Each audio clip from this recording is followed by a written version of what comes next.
So one of the claims I still see often by flat earthers is that there has never been a flight over the South Pole or a circumnavigation via both poles. And that's simply not true, because it has been done many times. And this page that I'm looking at now relates to Transpolar 08, which currently holds the world record for a transpolar circumnavigation. And that means they flew via the North Pole and the South Pole. This was done in 2008.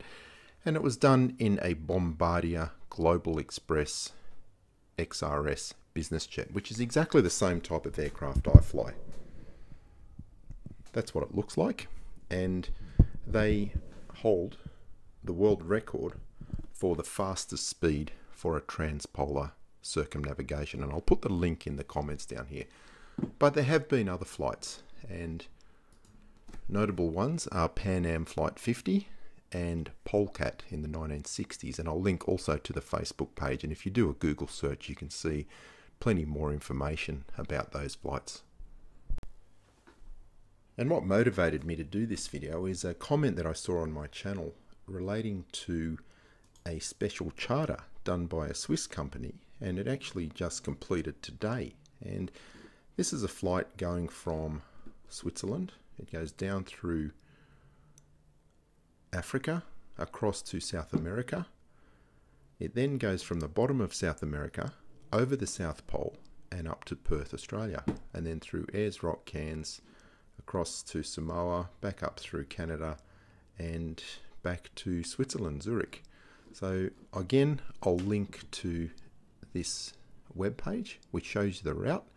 It shows you the itinerary, and apparently they're doing the same trip again in 2018. So for anyone that doubts the existence of the South Pole, this might be a flight worth booking. So another valuable resource if you're researching the shape of the Earth is to go to the Bombardier Business Aircraft website, or even the Gulfstream site will have similar information, and select the Global 7000 or the Global 8000 aircraft. These are new models that are not in service yet. They'll be coming into service next year in 2019.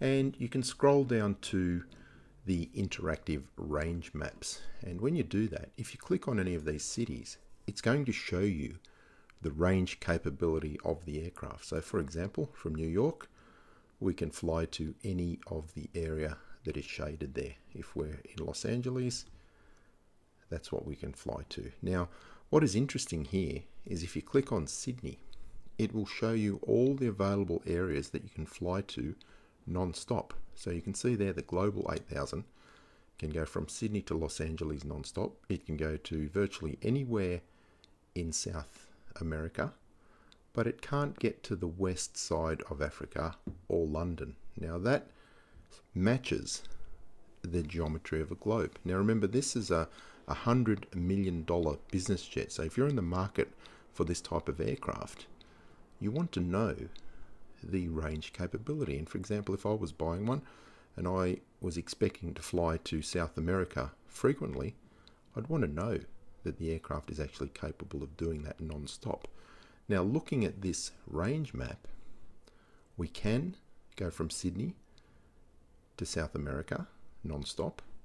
We cannot go from Sydney to the west coast of Africa or to London non-stop. Now on the globe, that makes perfect sense. What about on the Gleason map? Now remember, the aircraft can go from Sydney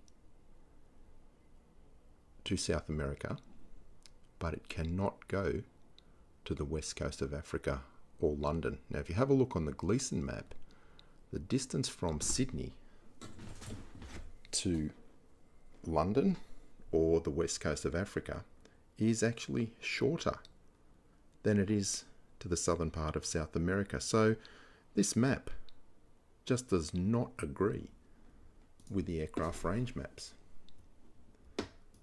So it's another strike against the Gleason map. However, if you look at these areas from any of these cities, Singapore for example, you look at all the available areas that you can fly to and the areas that are not available. If you plot those regions on a globe, they make perfect sense. If you look at them on the Gleason map, they do not make sense at all. So maybe we can ask our little friend R2 what he thinks of the flat earthers. What do you say, R2? Are you happy to discuss flat earth?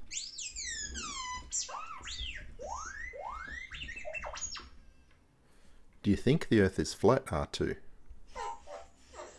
Yeah. Personally, I agree with you. What do you think of Sean Hufford's new drone? So tell me how you feel when you watch a flat earth video.